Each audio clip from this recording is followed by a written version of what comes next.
Hey, y'all, it's Barham, and you're listening to Like a Farmer. Hey, y'all, it's Pat. Welcome to another episode of Like a Farmer. Today, special guest, man. Our relationship started at Nashville Airport, and this guy, I mean, you talk about someone, probably the hottest guy in Nashville right now is music. Anytime you get on social media, any type of social media, turn on the radio, you hear this guy. Barham is in the studio today. Dude's from Louisiana, too, and I don't even think he had 100 people in his town. He's got some farming background. This dude, when you think about Like a Farmer, he's the definition of it. I'm pumped to have him on the show. Graham, finally. Pumped. Dude, how's everything been? Good. Like, just right off the bat, like, how are you feeling today about everything? Good. I mean, grateful. Like, we were just talking earlier, you know, some of those moves I've been making recently, I did not have the financial ability to do that like 2 years ago. I was scraping change together to pay rent. So, like, it's been, like, nice to be able to buy groceries and shit. And the thing is, too, like, I mentioned it. We met at the airport, and then It wasn't that much longer that it's just like, boom, next level. And it happens quick, but the challenging part is staying on top, which we're going to talk about it because I'm sure you're feeling that pressure too. You can throw out a couple bangers, but yeah, like you have got to stay, number one, relevant because country music changes every day. You're part of the change. We're going to talk about that. I mean, like how difficult has it been for that aspect of it? It's like, okay, I put out some really banging songs that have got a traction that I'm making some coin, but I got to keep going. Yeah, I mean, recently it has been a bit of a hurdle. I feel like because I'm creating so fast, like I'm so far ahead of where I was, or when I release music. I mean, this is like any artist, but I'm like so far ahead of what I was just doing. But then you have a successful moment with something, and you're like, shit, is what I'm doing now, like, does it fall in line correct with this? Like, do I need to go back and do that again?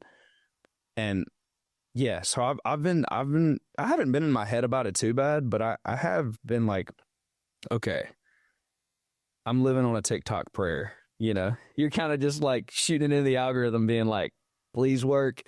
But as far as the creative process, like, nah, it hasn't been too bad. Actually, I was talking with my team today, and we're putting out a song that I just wanted to put out. And it has nothing. I mean, has nothing to do with virality and usually that's been my shtick. Is like, I'm like, all right, this song's really doing a thing. Like, we're gonna put it out. People hate it and people love it, so that means it's good. And but no, dude, I haven't really. I've been really blessed. I've grinded. Don't get me wrong, on social media, and I've grinded at shows and all of that. But I just have been really blessed, dude. Like, I don't know how any of this shit's working. Like, you know, I'm just grateful. And I'm like, okay, I like this song. I hope people like it. And, you know, in the last 6 months, especially, people have seemed to like it. So it's been a blessing. Dude, it's been crazy. And, you know, one of my main sponsors of the show, Outlaw Beer. Of course. Okay. Now we'll crack open some beers, and I get these beer thoughts, and I think about you a lot when I crack open a beer. And the reason why is, like, country music today is something that's just changed dramatically, not only in 50 years, but 5 years, right? Oh, yeah. Like, what are your thoughts on today's country music? Because you're one of those pioneers that are just changing the game. Yeah, I mean, dude, growing up, and it goes back, honestly, my thought is I love it.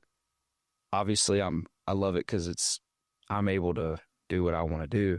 But man, I mean, I grew up in a town of 100 people, and a lot of people don't know that. A lot of kids are like, look at this concrete kid coming out of blah, blah, blah, blah. Like, you know, he doesn't know shit about, you know, anything country. And like, dude, I grew up in a town of 100. I broke 7 generations of farming to move here. Dude, I don't mean to interrupt you, but that's why I just opened this show like this, because I see the hate too online. Everybody gets hate. That means you're doing something right. Sure. But like, yo, this dude's more country than you, man. What the hell? Like, Oh yeah, look up his background. man. I at first I was like, dude, I really want to. You just want to like tell people you're like, I'm country, but then the more you do it, the more you're like not country. If Yeah, you sit there talking that's about true. it. So, you know what? I've kind of just come to the fact that I'm okay with who I am, and I know who I am, and it's I don't have to play a character every day like I feel like some people do in life and whatever, whatever work they may do. I just get to go in and be me. And that's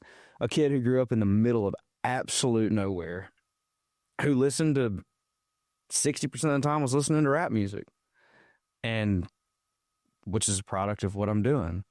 But to answer your question, I do love it. I love that country music is so relevant. Because, in my opinion, country music, the songwriters are the best storytellers to me. And that's why I moved to Nashville. I want to be a songwriter. I think Nashville songwriters are just the best writers of words. I mean, what's your favorite country song? Like, Mine? yeah. The Good Stuff, Kenny Chesney.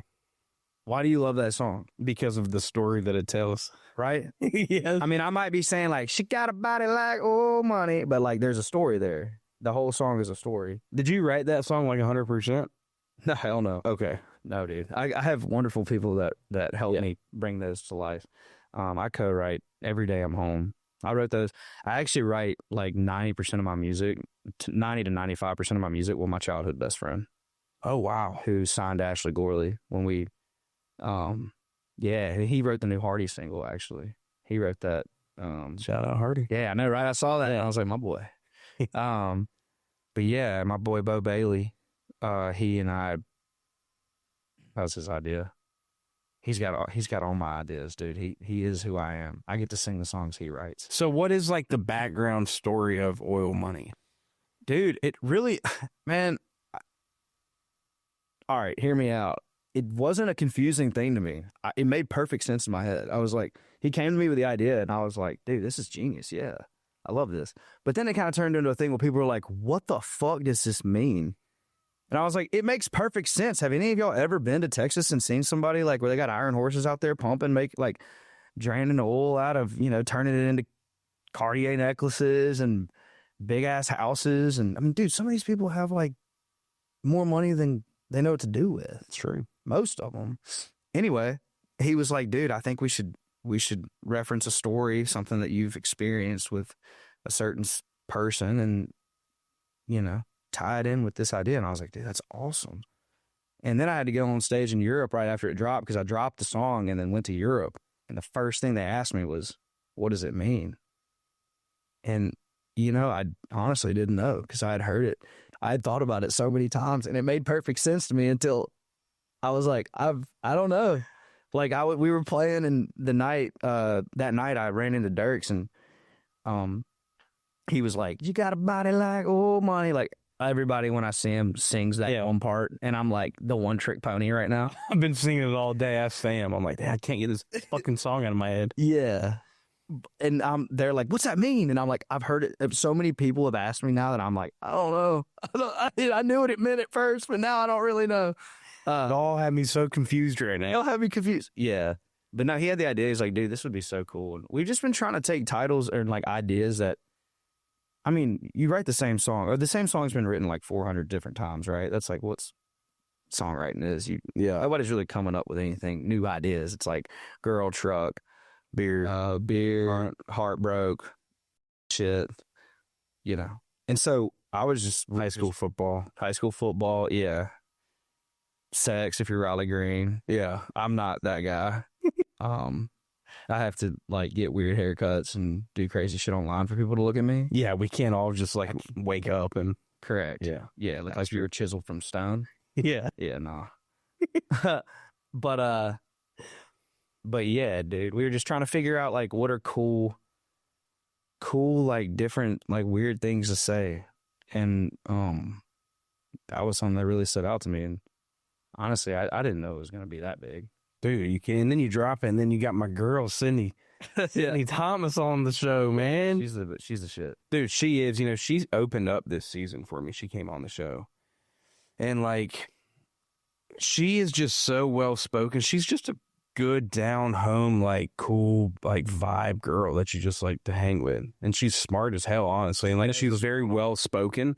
Like she killed it when she came on this show. Like she's cool. I didn't know that she was gonna pop on that music video, but y'all fucking killed it. Yeah, dude. She changed it. I mean, she changed everything. Yeah. We were like, oh, we got to do something for this. And shout out to my manager, dude. Him and one of my people with the label, they were like, we got a crazy idea. I mean, all the way down from like, not to expose myself, but I mean, it was like the car, the house, the girl, the cheap suit, the cheap buckle, the cheap hat. All of it was planned. And it all worked because everybody was talking about it. Like, but they really were talking about Sydney. Yeah, that's right. Yeah. So that was the first time she had really been back on the internet. That's true. With something before the fight. Yeah. And I didn't know that. I mean, I'd like to think that because, you know, obviously shout out CAA, Conan T, Kramer, all those boys, they helped me. You know, Sydney, I had the first Sydney Thomas interview on this show after the fight. Whoa. Yeah. It was like 2 or 3 weeks after the fight. CAA hooked it up. Yeah, 100%, dude. I came guns a-blazing opening up this season. And then obviously a couple months after that, she popped on your music video. But yeah, regardless, that was like some of her first, like, you know, where she's out and about getting after it. And it was cool. Like, it was, I think that's right up her alley too. I mean, she enjoys country music. She's graduating from Alabama. Like, she's a badass. She loves the Heartland. I mean, it made sense. I thought it was a good move. Dude, I have to like really give her roses, and I owe her a great deal. Man, I couldn't afford her. You can't afford that girl. Like, she literally just did me a solid and was like, she came to my show at CMA Fest and she liked my music and was a fan of what I was doing. And I literally, she did me a massive favor, honestly. Like, I didn't have the pull at that point. Yeah. And so, yeah, dude, she came and not only did she come, dude, we got halfway through this, like, we're shooting the video and, you know me, I get up there and I'm doing my, like, crazy hand motions that people love to mimic online. Yeah. Making my faces and doing all this shit. And she's just standing there and like, we're hanging out and, I saw her mouthing the words and I was like, Sid, do you know the words? She was like, yeah, I learned the whole song. I was like, what?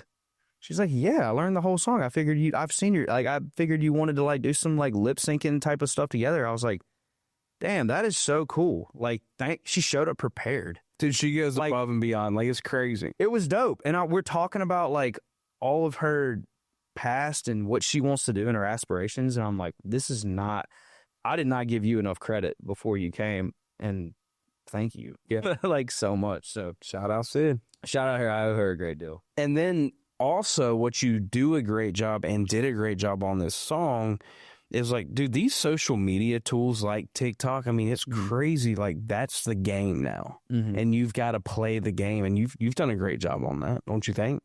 Yeah, I do. I'm jaded. I feel like I could always do better. But yeah, I feel like I've had some great moments. I mean, dude, I was a kid working on Broadway 4 years ago. As in, like, doing shows on Broadway? Were you, like, cracking beers? Nice. Slinging vodka sodas to rich house moms. Yeah. Damn. Yeah, dude. I worked at a bar on 3rd Avenue, and I worked there from the time I was 19 until the time I'm 26. I'll be 27 this year. And I was probably 23. So I worked there for maybe 5 years. Yeah, dude.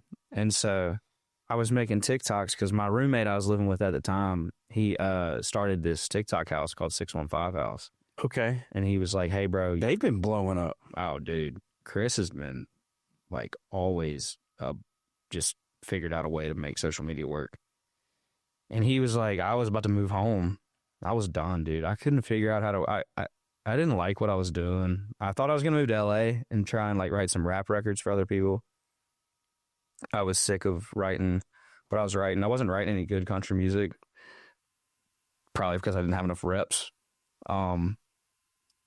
And then he got me to get on social media. I was like, dude, you gotta get on TikTok. No one knows who the fuck you are. And you have really cool songs. What are you doing? Like, he was like, if you have a really cool product, no one knows about it, they're not gonna buy it. And I was like, oh, okay, that makes sense. Yeah. So shout out to him. He got me on social media, and TikTok changed my life, bro. Like, I mean, I would not be sitting in front of you right now. I would not have a record deal. I would not have any of the shit I have. I wouldn't be able to pay rent I wouldn't be able to do anything. I wouldn't if it wasn't for that app. And it's crazy, man. I had no idea. I had not fucking with you, Pat. I had nothing before that. Nothing. I was working on Broadway. I was about to move home. I was about to farm. I was calling my dad, talking about it with him, and my producer, Will Bundy, sat me down and was like, I think you need to stay 6 more months. And I was like, dude, I can't afford to stay 6 more months. And he was like, figure it out. Stay 6 more months. I got a TikTok that week. I made a TikTok account. I was late to the TikTok game. And like really late. And then made a few videos, grinded, made probably, 250 videos before one did like 1,000 views. So much, bro. Damn. Terrible. And then one day, I posted an original song of me playing an acoustic video. And I woke up to like a bunch of phone. I woke up to a text from Bailey. And he was like, hey, what are you doing with that song? You know, I'm sure it was like, hey, what are you doing with that song? And I was like, what are you talking about, bro? Like, because I was rolling around with him and stuff. Yeah. And he was like, that song, bro, Preachers Need People. I was like, what the fuck? How do you know about that? And I looked, and everybody I'd gotten text, it had gone viral overnight. No idea, bro. I went to bed and woke up. My life changed forever. Damn. Like, in a little bit. Yeah. I mean, I didn't go from flying on a PJ, you know what I'm saying? But I sure as hell was getting closer to not having to work at the bar. And then just kept grinding on it, dude, and just kept building and building and building. That song was a banger, too. I mean, it changed your life. Yeah, it did. It did. And it was supposed to be, it originally was not for me. It was supposed to be for somebody else, because I write a lot of songs for other people. Yeah. And it was supposed to be for somebody else, and I just was like, felt the urge to make a video that day and post it. Thank God I did. Yeah. So since then. So back up a little bit when you think about growing up in Louisiana. Mm-hmm. You got a town, I think the exact number, fact check, maybe 124, 127, one of the two. It's 97 now. Yeah. I always say this on stage. My buddies all make fun of me. He's like, my name's Graham Barham. I come from a farmer and a school teacher from a town of 100. And my buddy called me the other day and he's like, hey, dude, we ain't got 100 people anymore. You lying. And I was like, what? So, yeah, 97 people, I think. 97 people. Yeah. You have a farmer and a school teacher. Mm-hmm. 7 generations of farming in the family? I broke 7 generations. I would have been 7. Yeah, my dad's 6. Like, talk to me about how that was growing up. Tough. Dude, my father is awesome, dude. He's a tough son of a bitch. But like they all are, man. We're farmers. Yeah, dude. I mean, that's all my family's really ever known. We lived in the same place since the 1800s, basically. Like, my family's never, ever, ever, ever moved. And they've all just kind of done the same thing, pull themselves up from their bootstraps and make it work.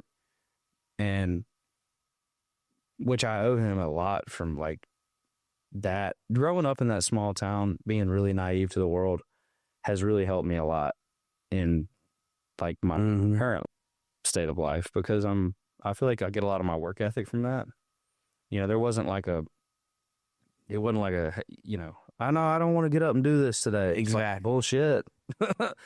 You're about to do it. And you learn the value of a dollar coming from that type of family. I mean, I'm the same way, 6th generation farming family out of Florida. Like, work ethic, you learn the value of the dollar. You know how important family is, loyalty, like me and you talked about before. Absolutely. The cameras. Like, those values that if you can bring to any part of your life will change your life. I mean, you're spot on. That's probably, if you didn't come from that type of family and that type of background, you might not even be here today. No doubt. And I'm like the softest one out of all of my cousins and people that are like back, like here, I feel super country. Like, I'm like, damn. And people, of course, don't know because I'm how I am. But Yeah. I go back home and I'm like, God, dog, like, they are some rough son bitches. Like, they're just tough people, man. Like, it's just a hard way to live. It is a hard way to live, man, being out there in the middle of nowhere. And the farming is just tough.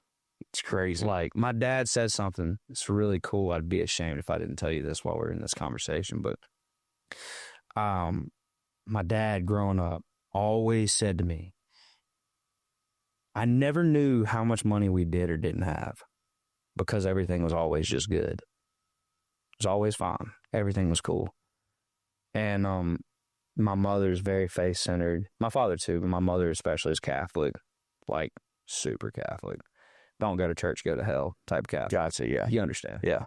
But my father always told me, he said, farming is a lifestyle, not a living. And I was like, what does that even mean? And then when I got to be a little older, and then when I got in my early 20s, I started to understand what he meant by that. Is that these TV shows and all this stuff, they try and personify like how great, like Yellowstone or whatever, they like take something that's not pretty and they make it really pretty. There's nothing pretty about being on a farm, dude, and growing up like that. It's a beautiful way to grow up with values, but it's tough, dude. And I put that, he said it's a lifestyle, not a living. And I wrote that with a couple others. I wrote that new Blake Shelton song, Stay Country or Die Trying. And the pre-chorus is what my dad always told me growing up. It's a lifestyle, not a living. Dude, I might have to create some like merch on that. I mean, that's what we celebrate, that lifestyle of rural America farming lifestyle. Like, I love that. Yeah. Can we make a hoodie or something that says that? I'm down. We'd probably have to go check it through somebody, or we could just do it and, ask for forgiveness. Yeah, correct. Yeah. And we'll just go in on it together and we'll just split the proceeds. Hey, y'all, it's Pat with Like a Farmer. Are you looking to add some local flavors to your recipes? Well, visit freshfromflorida.com today, where you can browse hundreds of delicious recipes that bring Florida freshness to your table all year round. Become a Fresh from Florida member for free and create your own menus. Save and send your favorite dishes and get exclusive access to monthly newsletters packed with fresh local recipes. I can promise you will be a favorite in your neighborhood. From the Florida fields to your fork, year-round freshness and flavor are just a logo away. Fresh from Florida, there's a sunshine in every bite. Hey, y'all, today's episode is brought to you by AgAmerica, your go-to financial partner for all things agriculture. As the largest independent financial firm dedicated to rural America, AgAmerica is changing the game when it comes to ag lending and leveling up finance options for farmers, ranchers, and landowners across the nation. And I'll let you know the secret. The thing that sets this company apart from the rest is the people. They understand firsthand the unique needs of American farmers and ranchers because many of them grew up on farms themselves. They take a farmer-focused approach to finance, prioritizing relationships over transactions to help you build a stronger financial foundation for you and your family. So whether you're looking to buy land or secure working capital, AgAmerica has your back. Visit agamerica.com today to learn more and see how they can help you achieve long-term financial success. Because when farmers thrive, we all do. Well, what do you think? I mean, like you grew like, dude, I grew up similar. Like, how do you feel about it? I think it's the most underrated in this country. We do such a beautiful job celebrating first responders and military and like what we claimed during COVID, like essential workers. Farmers never were talked about one time. And like all we have to do as farmers is like, if we just said, hey, we're just not going to work for a week or even 2 days, like starvation would be in the near future as a country because we have so many people here. And we have so many other countries that depend on us for food. Like nobody, like turn on the news. Do you ever hear people talk about farming? Like you just don't. Like it's the most underrated, underappreciative like job out there. Yeah. And then you think about the individuals that do it. There's no Monday through Friday, 9 to 5. Like it's just whenever shit needs to be done, it gets done. And they're just badass individuals, men and women that are farmers. And like, I come from a family that 90% of them work on the farm, and like I look up to them, and that's why I wanted to start this brand to support them and shine light on them. Which is so cool, by the way. Oh, dude, I love it. And everybody wants to be in it. Everybody wants to be in this lifestyle. Like, I want to be the guy when somebody, especially in Nashville or around the country, said, man, farmers, like, I want them to think of Pat. Like, dude, you need to get with Pat. Pat, like, shines light on them. Pat celebrates. Well, bro, that was like when we were in the airport and we just were randomly, I can't remember, we were just saying about one another? Yeah, we were at the bar. And just started talking, like, yeah. We didn't know each other at all, right? We had met like at a restaurant or a bar a couple nights before, just like that's exactly what it was. But it was very like light. And then we sat next to each other at the bar. Like, I think we met there. That's exactly how it went down. And you were going to Australia or somewhere. You were going deep. I was taking like an hour flight to Tampa. You were like going deep somewhere, bro. You were going like, damn, man, I feel bad for you. But it's like everybody wants to claim that they're country. And nobody wants to put in the work to be country. Yeah, but the ones that are country don't talk about it. They don't talk about it, but they embody those values like what you do or like what I do, which is hard work. It's like getting the job done no matter what it takes. Like, you know, I always worry about, like, if there is a way to do something, like, I'll worry about how to do it. But as long as I know there's a way, I'm going to worry about the how. And, like, that's just, I'm built like that through the family and like the lifestyle that I came from. But we've got to do a better job, like, as a country. I mean, truly, like, I'm the biggest fan of military, first responders, policemen and women, firefighters, etc. But we do not talk about how important farmers are. Like, people truly believe like food just pops up at Publix or something. Yeah, dude. I mean, people believe a lot of shit just pops up. Yeah. But like, I want to be the guy, like, hey, if people are talking about like farming or like a lifestyle, like, I want them, like, man, you got to get with Pat. You got to go on his Sure. It's wild talking about it because it was all I really knew. And then, to be honest with you, Pat, like, once I moved here, I got so disconnected from it. My dad just came in town. We played the Ryman last night. I had my mom and dad come in to see it. And we were talking about it, and he's slowly stepping back because it's so hard to make money.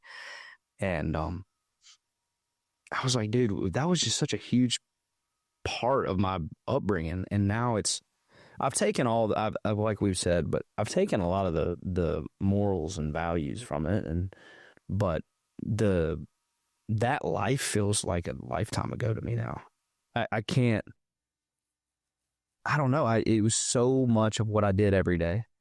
We were talking about earlier. I was in a session. Somebody was asking me about playing video games. I was like, bro, I didn't play video games. Oh, no. And there ain't no disrespect to it. I wish I played video games. I wish if I was good at them, I'd play them. But anytime I was ever like in front of a TV or something, it was like, go outside, or you're gonna go punch poly pipe. Yeah, you're about to go knock holes, or you're gonna go shovel dirt, or you're gonna go walk behind a tractor and do something. It was just it's a different lifestyle. Yeah. But I had it good though, dude. I mean, I had a really understanding father that in farming. The music stuff, they were a little bit like, but as far as like growing up, he wasn't like, he was super. I mean, I'm blessed, dude. He let me. I mean, a lot of kids that I grew up with, man, they're all farming. Most of them back home are me too. And all my friends, they're all like, they didn't go to Nashville and have the opportunity to go write songs. They didn't do that. Or they didn't go to New York and work in IB or whatever it may be. Private equity. Like, no, they're taking on the lineage. Like, the legacy is continuing because of them. Need people. If I have I feel a little weird about it. I'm like, there's a little part of me that's like, I feel like I'm giving up a little bit on my family. But having my father being as supportive as he is doesn't make me feel that way, which is cool. Yeah, that is cool. And I feel like me and you are similar too, like in the fact of how we grew up. But, we're always a little on the edge of like, we listen to different music. It's not like we're growing up on the farm. And I love Alan Jackson. He's on my like Mount Rushmore for sure. Yeah. But, I'm a little bit older. I'm 32. So, I was jamming to like Bow Wow and Barham, man. Of course. I'm hip. Yeah. Oh, yeah. So I like that type of stuff too. But it goes back to a life. I mean, shit, we can talk for days about the people that are getting into country music, whether it's Posty, whether it's Big X. Like, I mean, everybody wants to. Awesome. Oh, I love it. Everybody wants to be in this lifestyle, man. It's awesome. Yeah, dude. It's just like all these kids that like want to rap. Like they want to be a part of the culture. Yeah. Like you like someone's culture. Like you're infatuated with like how their lifestyle is. Now people are like enjoying the lifestyle of country people. Yeah. Which I think so cool. I'm like, we were talking a second ago. It's like, how do you feel about all this new wave? It's like, first of all, I don't really view music like, this is going to piss a lot of people off, but you know, a lot of people are like, oh, well, you know, if it ain't Zach Top, then it ain't country. It's like, well, motherfucker, like, what is country music then? Because it sure as hell ain't, like, in my opinion, like, you got guys like Zach Bryan that are like saying they're not country, but like they're on all these country outlets. Yeah. And they're getting pushed as country artists, but they don't even want to be country artists. They're Americana, which is sick. I love that. Yeah. I love that kind of music. I write with Wyatt Flores quite a bit. Like, Love that guy. love it. Yeah, I've written a song, like written one of his songs, and I love that music. I do. But it's like all of that to me in my head is country. All of it. Like what I'm doing is country. What they're doing is country. What FGL did is country. What Sam Hunt did is country. What Morgan's doing is country. It's all country. It's just in a different. In my head. Now, it might make a lot of people mad, but in my head, that's how I see it. It's like if you're expressing yourself. And to me, it all comes back to the lyrics and The story behind it. of course, That's spot on. yeah, Can we play a little game yeah, hit me. now that we're talking about country music and different songs? Oh God, Cut that song presented by Case Knives. I got a case knife for you, actually. oh, This is for you to take home. come on, dude. You want to talk about one of the number one farming tools out there? That Yeah. Case knife. Badass, pretty sharp. Matter of fact, is your dad still in town? Yeah. Take one back for Pops. Really? Yeah. Oh, dude, thank you. Yeah. That's So this game, and actually, Can I open this live or not? Yeah. Oh shit, that's beautiful. What? dude, I'm telling you, Holy crap, dude. they make such a good product. Yeah.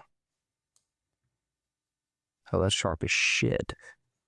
Hey, so cut that song presented by Case Knife. And what we do here is there a song, and it could be as far back as you want to go, that you wish you would have cut and sing, and like what would you be what's your favorite song? Billy Currington, good direction.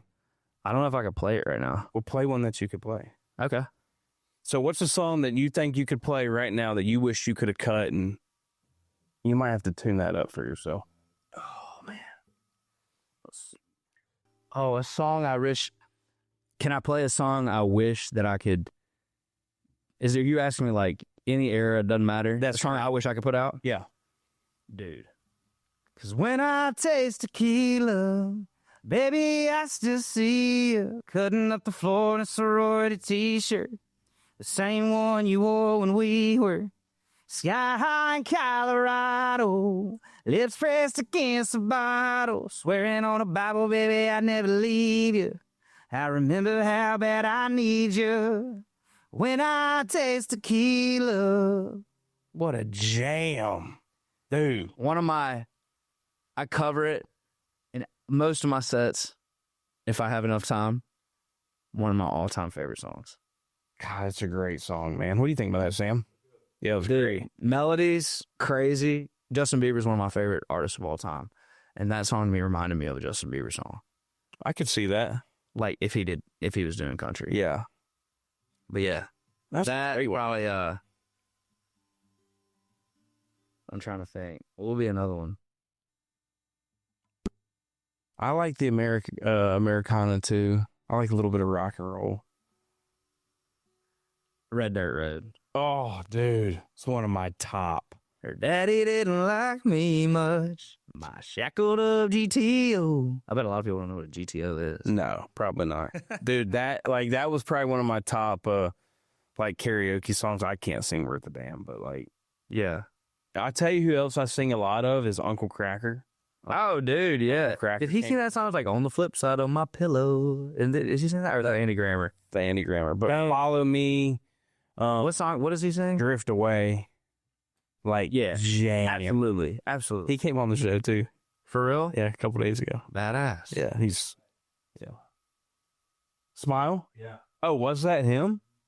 Okay, you might be right then. Isn't it him? It's Uncle Cracker, right? That's not on the flip side of my pillow. Okay, yeah, Smile. Yeah, you're right. That's a crazy lyric. Like, I remember hearing that growing up being like, what the fuck?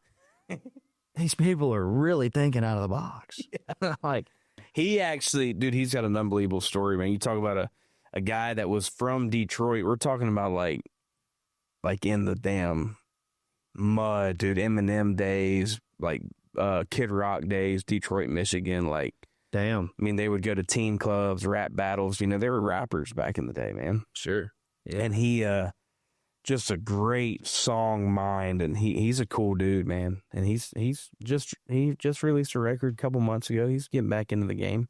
But it goes back to what we were talking about earlier. You know, Tyler Farr is such a great friend of mine. These guys that are getting into. He's had some smashes. Smash that 3 number ones. But like when a guy walks into a bar, redneck crazy. You kidding me? Crazy, bro. But they got to get into the TikTok and social media game too. It's just it's a cool thing to see, but it's a crazy game. You know what? I got a hot take. I hate that those guys have to do that. I know. They hate it too, trust me. I know they probably do, which is why I'd like to just shout out Russell Dickerson and Dylan Scott and a lot of these cats that are really taking social media serious because they realize the weight of like how important it is. We were just talking about Walker Hayes earlier. Like, that dude gets it, you know. To me, it's unfair to a Cole Swindell or a Dustin Lynch or an Uncle Cracker or a Tyler Farr. Like, life's not fair. I get that. But they were and are so successful and so good at what they do. And unfortunately, with the way the world works and all of us have the attention span of a gnat now, that a lot of those songs will just not be as big as they should because of social media. And it's crazy. Yep. And what do you want, a 35-year-old dude to go on there and do some shit that I'm doing? Like, I wouldn't want to do that. I'm 20. They're 45. I'm 26, and half the time I don't want to do it. Yeah. Like, you know, I bet these people at home are like, you know, they're commenting like, well, all the crazy shit that they comment on my videos. What's the craziest comment that you've gotten so far? I mean, like, we got to make sure we dig through these guys' comments, man. Dude, a lot of them are like rough. Yeah. I mean, but I will say a lot of them are funny as shit. Like, I read one the other day that was like, my cousin just came out of a coma and turned this song off. And I was like, damn, y'all getting clever. But like, the one that I hear all the time is like, this will be fire on mute. I'm like, all right, cool. Like, you got something else. Like, if you're going to roast somebody, roast somebody. Yeah. But you know what? All of them are on there. They just want, all they want is for me to get a reaction. And they want me to get pissed. And they want me to comment back or like their comment or say something. Because they want me to interact with them. Yeah. You know? It was a good time to release Oil Money, man. With Sam, you seen the TV show Landman? Oh, yeah. Badass. God, what a jam. Anything Sheridan touches is just awesome. I'm really pumped for some of this new stuff he's got coming out, too. Supposedly, they got like a couple other really, I don't even know if I'm allowed to say this. I'm not going to say it. But like, I've heard of some other people that have show collaborations with him that I'm like, damn. Yeah. Excited for that. I mean, the lifestyle, and he knows it perfectly. He knows how to celebrate it. He knows how to cherish it. It's authentic. Mm-hmm. Like, he does a good job on taking like the lifestyle that we're talking about today and putting it on the TV screen, which is really cool. Most definitely. Yeah, dude. What, we didn't talk about it. So growing up where you grew up, at what point were you like, hey, I'm going to move to Nashville? Dude, not until, can I hand you this? Yeah. Probably not until, I think I always was like, I'm going to figure out a way to do this. I didn't know it was going to be Nashville. I just knew that I grew up 15 minutes from Dylan Scott. I grew up 20 minutes from Laney, and I grew up 5 minutes from Tim McGraw. Oh, wow. And the common denominator of all of them was that they lived in Nashville. And I was like doing my research, and I think I was probably about to graduate high school. And I was like, I gotta move here if I want to be a songwriter. And you know when you like do shit and you're like, oh my God, I just did that. Yeah. It was kind of a moment for me where I was like hugging my mama. My mom was in the hospital at the time when I left, and my dad was on the farm, I think. I just packed my shit up in my truck and drove to Nashville. And I was driving down the road and I was like, what am I doing? This is crazy. Like, I'm really about to try and do that. And you're like, I'm a delusional kid. Yeah. Like, it was wild. But I think it probably 17, 18 when I was like, I want to do this. And boy, did I do it for like 7 years of just nothing. Just grinding. But loving it, dude. I mean, I needed that. I was so uncultured before I moved here. I didn't know anything. I'd never seen anybody with colored hair. Yeah. You know? I mean, you were just from the deep down. So, are you an LSU Tiger fan? Huge. Oh, I was with somebody last night who's a big LSU Tiger fan, and I got to talk to him for a while about it, and it was really cool because but now there's a lot of Louisiana people. Like, you got like Jordan Davis is a Louisiana guy. Laney's Louisiana. So now there's a lot of Louisiana artists. a great, beautiful friend of mine, Blake Ferguson. He's been on the show. He's a long snapper for the Dolphins. Yeah, how do I know that name? He played at LSU. Yeah. I hate LSU, man. I'm a Gator. Like, Dude, I actually like Florida. do you? My little brother plays baseball in Florida. Yeah, like He plays, UF. he plays at Chipola. Oh yeah, cool. Yeah. So, yeah. So I like Florida. I got no beef for Florida. I can't stand Ole Miss. Well, I go back and forth. I mean, Jackson Dart's been on the show. He's one of my boys. But Oh, he's fire. yeah, My favorite clips are on TikTok of seeing that dude of like, whatever. We ain't got to bring it up. I know. Yeah, you know what I'm talking about? Bro, I see that shit. I'm like, looking at those videos. I'm like, that shit is tough. Yeah, dude. Dave Dart's the man. Yeah. Oh, I like watching him play, dude. Yeah. I like those guys that people like, just so much controversy. Yeah. Because I am one of those people that everybody has a very strong opinion about. And so I think it's cool. Like, nobody knows that dude. You don't know who that guy is. And you're out here saying a bunch of shit about him. Like, you don't know who that cat. You don't know what he does. Like, Because you like when Oil Money came out. I mean, it was really good, and then there was really bad. Like what we oh, yeah. like the dance moves. Oh, yeah, dude. People were like, yeah. I finally, at one point, I called T-Hub and I was like, dude, I was like, is this fire or am I cooked? And he was like, oh, no, dude. Like, you know, like, that's the same shit happened when we came out. Like, That's a great like. yeah, it was the perfect person to call because, like, he has experienced that. I'm saying how you're talking. That's a great representation. Oh, yeah, baby. Like, I can do the whole thing. Oh, yeah. But I called him. I was like, dude, I just, like, am I, like... And it wasn't even I was more so, like... The negative comments were not something that I was, like...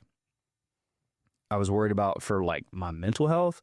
Really, what I was, like, a little freaked about was I was like, damn, I don't want people... The last thing I want is people thinking that I'm trying to make fun of something. And that was what I got freaked out because I'm reading some of the comments that people had sent me, and some of them are like, essentially thinking that I'm trying to like mock country music because a lot of people thought that it was like a joke, Yeah. you know? And I'm like, holy shit, dude, this is, I mean, hell nah. I can't have people thinking out here that I'm making fun of something that's given me everything or something that I've only known my whole life, you know? So that was something that I was like, shit. So I called him and he was like, nah, dude, you're just speaking differently. You just, the way that you look at country music and the way that you sing it, it's just different. And that's cool. And I was like, all right, cool. I love that, man. This is why, like, I'm glad you're on the show. It's like, you got to know who the person is before you just judge. You're always going to have haters. Like, Yeah. you can't. Which is fine. Yeah. You got to have them, dude. If you don't have people that hate you, for one person that hates you, there's 5 that ain't saying shit that support you. So Is that like true, like a math, or did you just make? I think I have to believe that. Oh, okay. I don't know if it's like, I'm not going to be like Gandhi and be like, this is law, but I have So to if believe one that. person hates you, 5 people like you. I think so. Because I think for every negative comment, there's 5 people that would have said something nice, but they didn't. Think about it. Pat goes on his phone. He likes something. Do you really going to comment on it that you like it? Do you comment on shit all the time when you like something? No. Bro, I'll see something and be like, that is so fire. Like, hell yeah, dude. I love that. I don't even like the motherfucker. I don't even like the video or the photo or whatever it is, much less comment on it. you have somebody that you've really pissed off because they either A, they want to do what you're doing, or B, they got nothing better to do and they're actually upset with themselves. And so they say something negative. So the people that, I feel like the people that really, a lot of people don't say anything because they don't. But like I'm seeing people show up to shows and I read some of the DMs that people send me and it's like, those are the ones that people don't see. Yeah. People don't see that. They only see the negative or the positive, but Insecurities, man. That's what it is. sure, yeah. But dude, I'm like, I actually feel really rough for some of those people. I feel bad for them. Like I really do. Cause I'm blessed. I get to do what I love every day. And if people, I just so happen to do something that people can publicly have an opinion about and they can write about it where everybody else can see it. Yeah. But I feel for those people, man. I feel bad for them. This dude like made a video of me.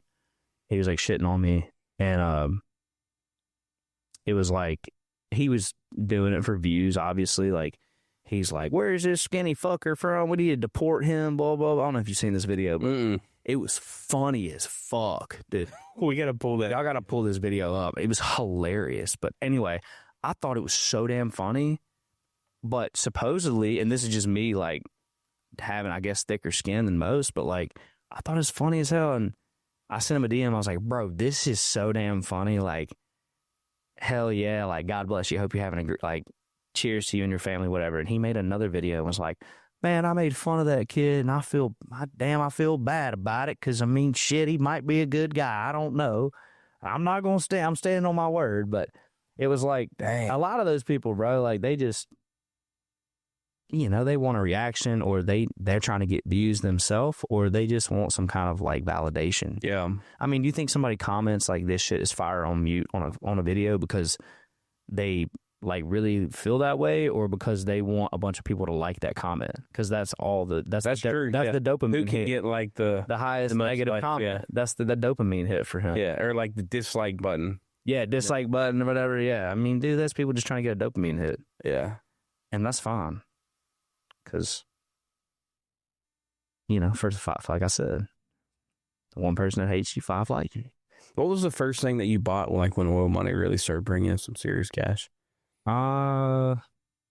That car I got out there. Yeah. Which I'm about to sell it today. Tight. I just bought a truck as we were driving over here. You're going to just get rid of it today. I think so. Dude said he's going to pick it up and come get it. I mean, I love that car, though. That thing's sweet. I would have probably bought it from you. If you'd have told me, I would have sold it to you. I literally just traded it and got a Shelby. Like as we were in the parking lot. I just got a truck. Oh, what you got? The Shelby? I got a Shelby truck. It's like the Raptor or whatever? it ain't a Raptor. It's a Shelby. I mean, I had to pull a photo of it, but Damn. I don't know enough about it. I know it's got 750 horses, and I'm about to be scooting in that. Hey, what? Hey, before we talk about kind of like what's next, Yeah. play a game on the show. Okay, last and final game. Hit me. Give them the boot presented by TECOVAS. I got a brand new pair of Tecova boots for you, man. Are you serious? Yeah. And honestly, man, I took my time on this one. This is my favorite boot that actually just got released not too long ago. I'm opening it for them. Look how sweet these are. I like the color. Holy crap, dude. Yeah. That is beautiful. Man, Isn't it cool? that is beautiful. And you want to know something? I don't have a boot remotely this color. I'm so serious. I'm pumped then. Man, I'll put them on right now. I'm wearing boots. Can I throw them on? Yeah. Come on with it. Oh, there's shit in here. Oh, yeah. So, yeah, before you throw them on, All right. give them the boot, okay? You've got 4 questions in there. Okay.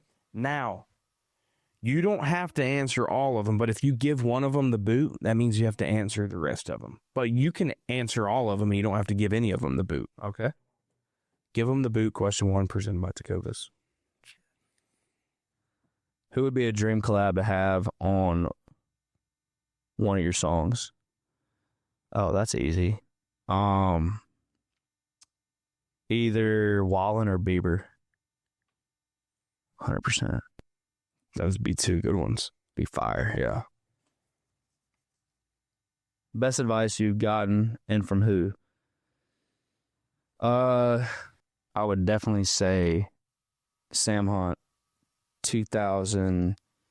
in 18, 19, I was tour managing another artist on the road. My buddy was just throwing me cash so that I could pay for my rent and so I could go on the road with him and be a buddy.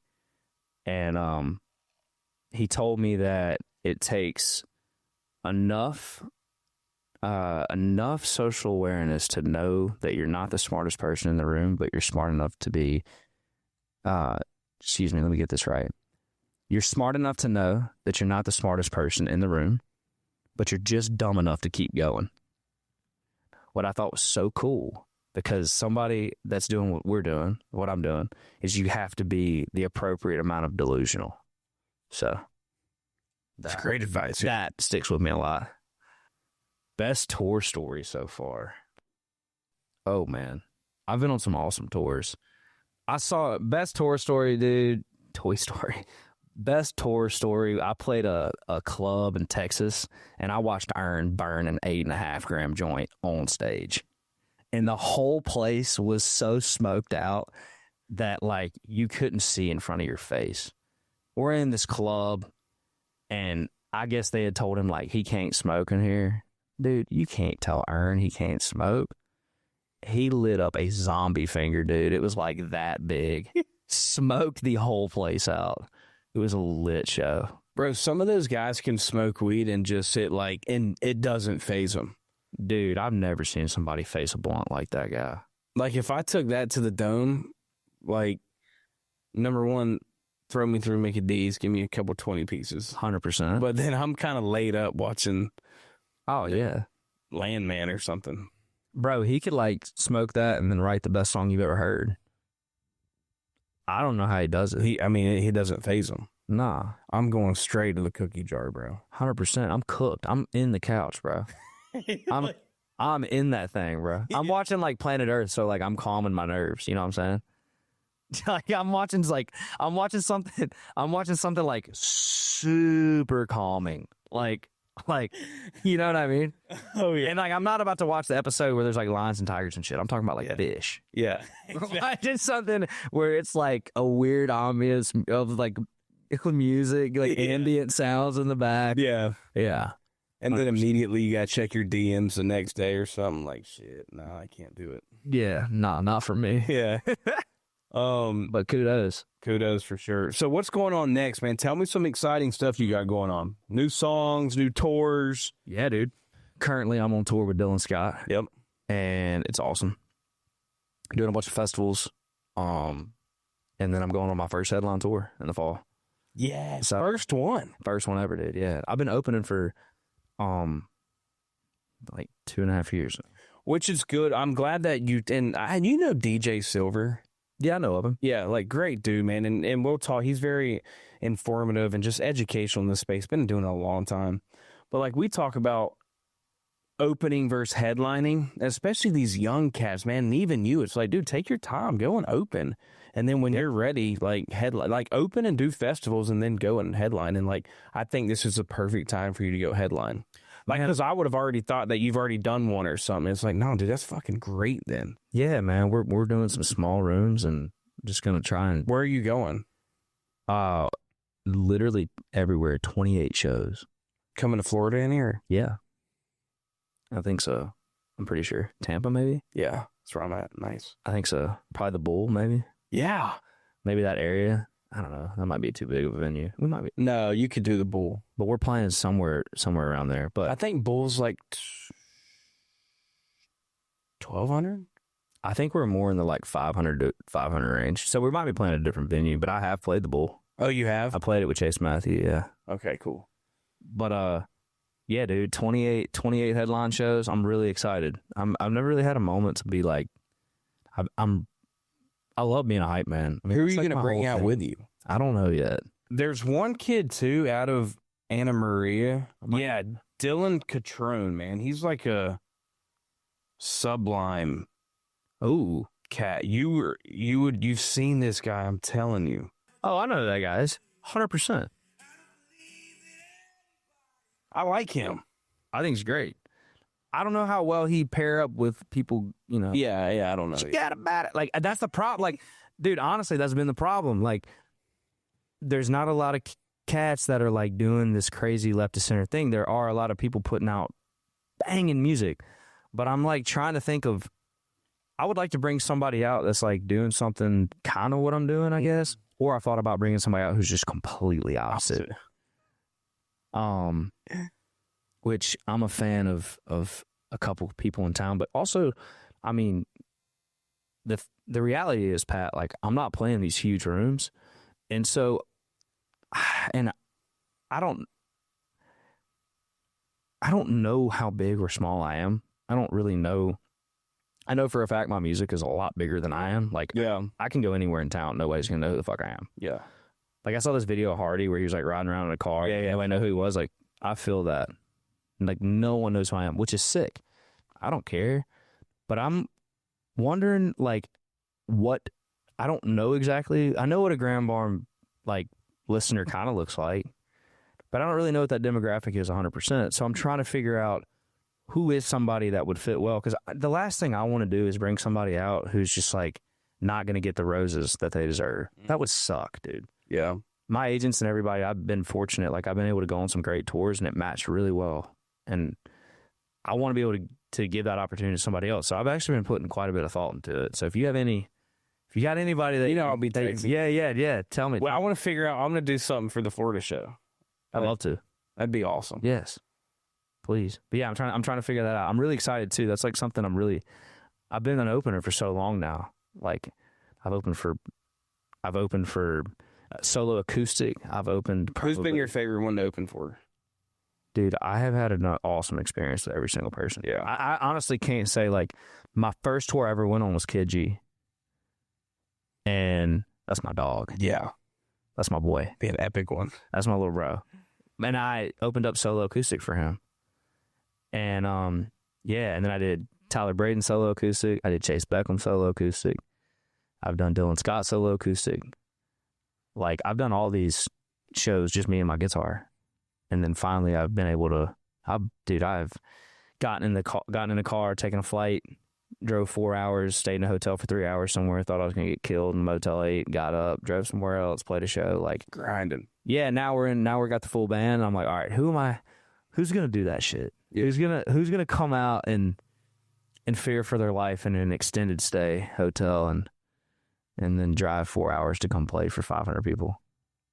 I don't know yet. We'll find out. Yeah. One more question before you wrap this thing up. You got this new song, this like going back to 90s country song. When does that come out? Next week. Okay, cool. Yeah, I'm dropping it next week. I don't know. I'm probably not supposed to say that, but yeah, I'm dropping it. What's that about? Have you heard the whole thing? No. You'll have to send it to me. I mean, I'll just play you this real quick. Yeah. The only damn way you know how. Switches.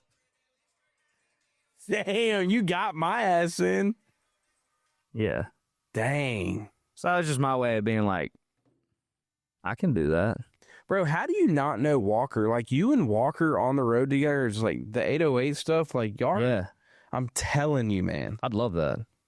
I'm telling you. Yeah. Like, I need to reach out to him. You do. I actually am going to reach out to him after we get off this. Yeah, you need to reach out to him. Yeah. I want to see, maybe I've seen him comment or like on one of my posts before. Dude, like, if you need, I mean, well, I'll put you on a text or whatever if you want me. Yeah, I'd love to. Yeah. I love what he does. And who knows, maybe when we get out, he might even be out there. I don't know if they're done filming or not, but. Absolutely.